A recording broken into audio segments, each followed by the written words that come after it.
September 17, 2025, nagbago ang liderato ng Kamara nang magbitiw bilang House Speaker si Leyte 1st District Representative Martin Romualdez. Sa kanyang talumpati sa harap ng mga miyembro ng Kamara, sinabi ni Romualdez, ang desisyon na magbitiw ay para maiwasan na makaladkad ang Kamara sa kontrobersya ng flood control scam kung saan isa na siya sa mga idinadawit. Maringin tinanggi ni Romualdez ang alegasyon na mga kickback at budget insertions sa 2025 national budget at tiniyak ang koordinasyon at kahandaan na maimbestigahan ng Independent Commission for Infrastructure. The longer I stay, the heavier that burden grows on me, on this House, and on the President I've always sought to support. And so, after deep reflection and prayer, I have made a decision today, with a full heart and a clear conscience, I tender my resignation as Speaker of the House of Representatives.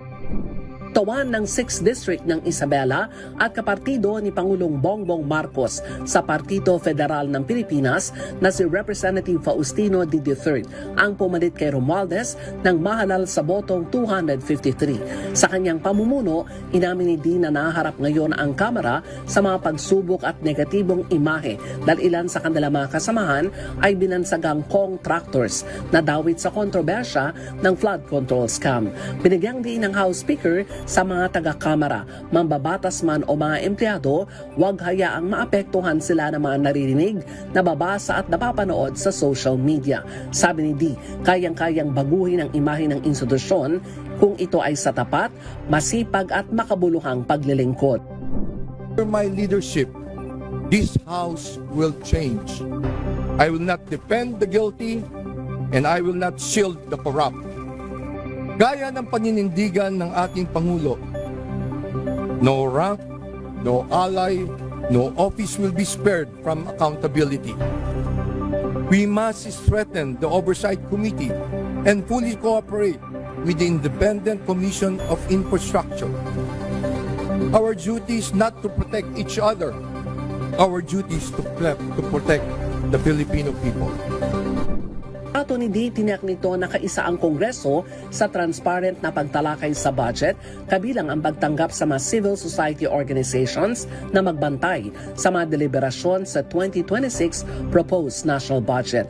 Ayon kay Representative Micaela Swansing ng Nueva Ecija, chairperson ng House Committee on Appropriations, binuwag na nila ang small committee na pinaniniwala ang pinagmumulan umano na ma-insertion ng ilan lamang sa mga naging miyembro ng Bicameral Conference Committee.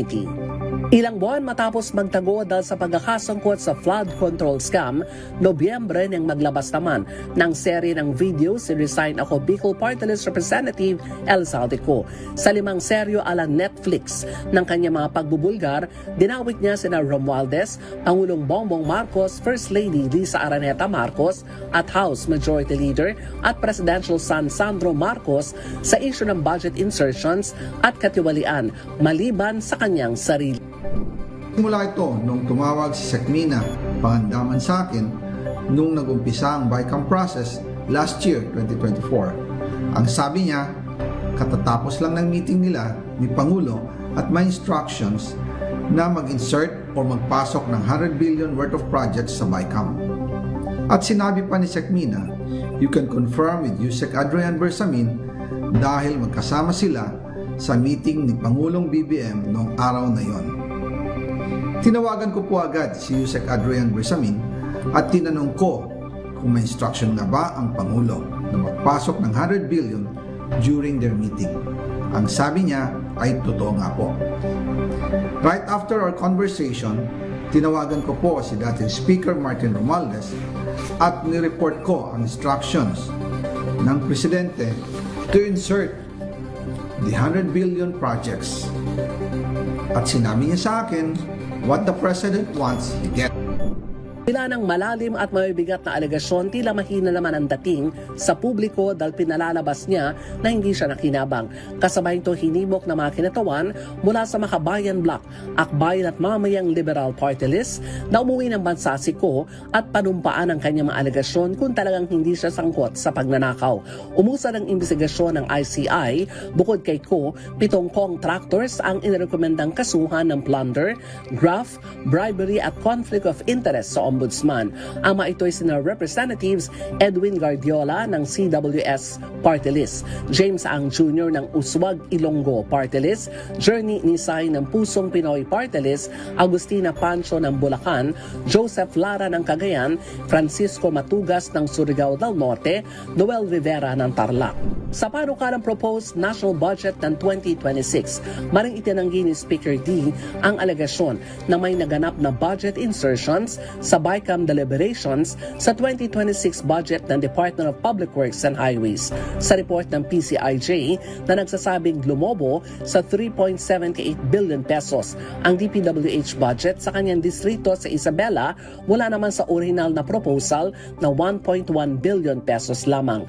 Ayon kay D, mali at mapanglinlang ang mga report na nagsasabing may palihim na pagdaragdag ng pondo o probisyon habang nasa BICAM ang panukalang pondo ng DPWH. Dagdag ng House Speaker, nananatili ang kanyang paninindigan sa isang malinis at tapat na proseso ng pagsasagawa ng budget. Para sa DCRH Rewind 2025, ako si Milky Regunan, una sa Pilipinas, una sa Pilipino.